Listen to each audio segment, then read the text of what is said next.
Direktur Jenderal Bea dan Cukai Kementerian Keuangan Jaka Budi Utama memastikan pihaknya tidak pernah mengizinkan beras impor masuk ke Indonesia. Hal ini menjawab kecurigaan terkait dugaan keterlibatan oknum Ditjen Bea dan Cukai dalam kasus penemuan beras impor ilegal dari Thailand sebanyak 250 ton di Sabang, Aceh. Menurut Jaka, pihaknya tak pernah mengeluarkan izin impor beras tersebut. Jaka mengungkapkan, dari hasil pengecekan ditemukan bahwa Badan Pengusahaan Kawasan Perdagangan Bebas dan Pelabuhan Bebas Sabang yang memberi izin beras ilegal itu masuk ke Sabang.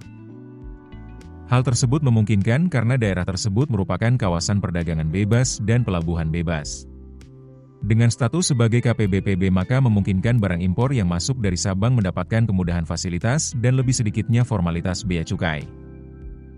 Dengan adanya penemuan tersebut, pihak berwajib telah menyegel gudang penyimpanan beras impor ilegal itu agar beras tidak menyebar ke masyarakat.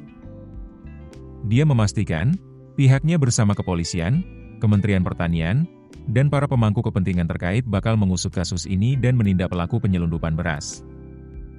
Sebelumnya, Kementan mendapatkan laporan telah ditemukan beras impor ilegal di Sabang, Aceh.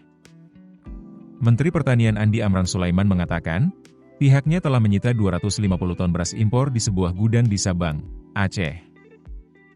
Gudang tersebut diketahui milik perusahaan swasta bernama PT Multazam Sabang Group. Saat ini pihaknya masih mengusut siapa pemilik beras ilegal itu untuk ditindak sesuai hukum yang berlaku. Amran menduga pelaku memang sengaja merencanakan impor tanpa persetujuan pemerintah pusat.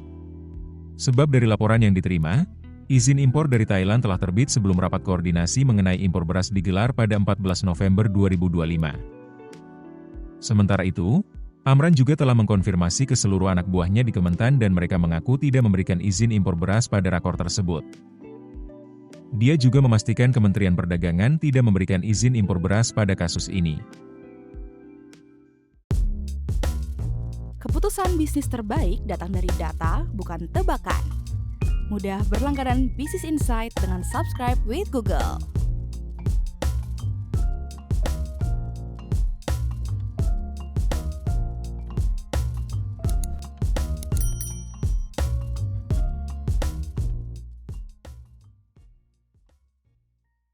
Download aplikasi Kontan sekarang di App Store atau Play Store.